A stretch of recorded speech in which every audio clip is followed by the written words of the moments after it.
I'm Dr. Uche, a practicing physician who's been coaching others to write and publish their biographies since 2013. The first autobiographies I brought to publication were for my dad and granddad, and those took more than 5 years and lots of mistakes. On this channel, I will show you the tools I use to perfect the process so that you can have your biography done in 6 months or less without the delays and mistakes. Remember to subscribe and share with your friends. Let's dig in. As we get ready to write and publish in 2025, yay! I know there is a very important thing you must be thinking about, and that is, how do I actually find the time to do this? Guess what? We all are busy. But if something is valuable, we find a way to do it. And I'm going to give you some tips in this week's video.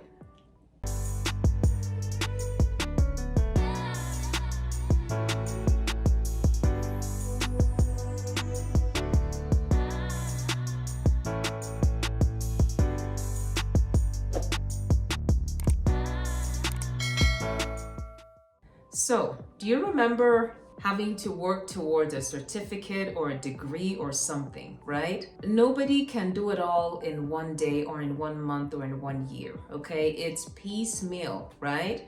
The main thing about it though is you have to put in some effort consistently, okay? A little bit, but you have to be consistent. So you can't go do some work for 2 months and then go party for 6 months and come back. It doesn't work. You need enough time, right? So you need to find a system you can stick to.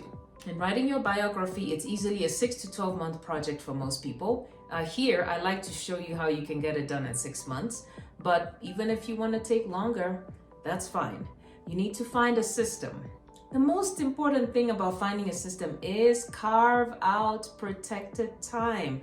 When in the space of a day are you actually going to do this? This is not when you're running helter-skelter trying to attend to kids or trying to finish up work or trying to make dinner. That's not when it's going to happen. It's going to be when you actually are free of chores and work. It doesn't have to be very much time. It may be 30 minutes a day. It might even be an hour, okay? But you need to figure out what time that is. You need to carve out that protected time. So for some people, it might be early in the morning. Maybe they get to wake up early. Everyone is still asleep. They have an hour. They grab a cup of coffee after their exercise or prayer or whatever you start off your day with.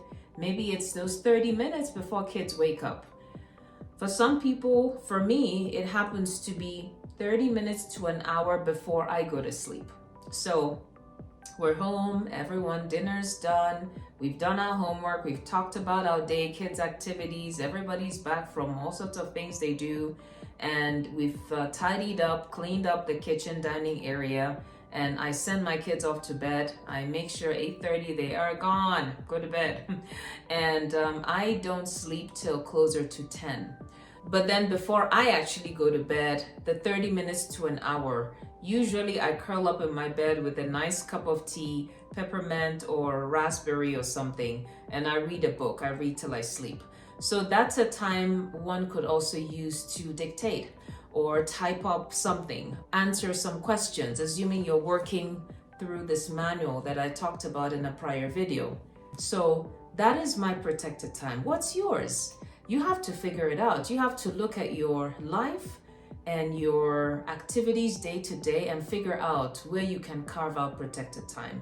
It could even be on your lunch break. If you have a real lunch break where you actually are able to fold up your computer and not work, and you have to eat, maybe you have an hour, maybe you walk, you take a walk, you might decide instead of eating and chatting for an hour, for these 6 months I'm trying to do this, I'm gonna spend 30 minutes eating and spend the other 30 minutes just writing something down. So those are little examples. Mind you, it doesn't have to be every day. You may decide, yeah, Tuesday and Thursdays are hard kids activities and whatnot. They're busy. Maybe kids don't finish soccer, basketball, I don't know, till 8 and you're rushing to get dinner, go to bed. Maybe not that day.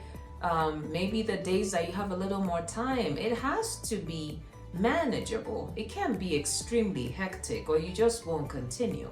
So it has to be something sustainable, a time that is relatively free that you can spend doing this. That's really important. I want you to think about that as you plan to write and publish this year.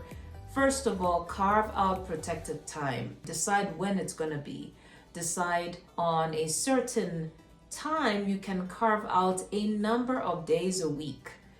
2, 3, ideally 4 or so days a week. You can do this.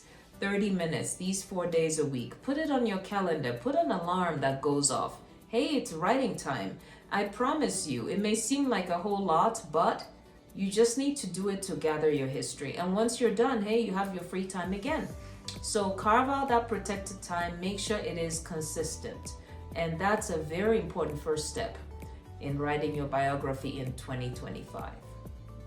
I'll see you in my next video.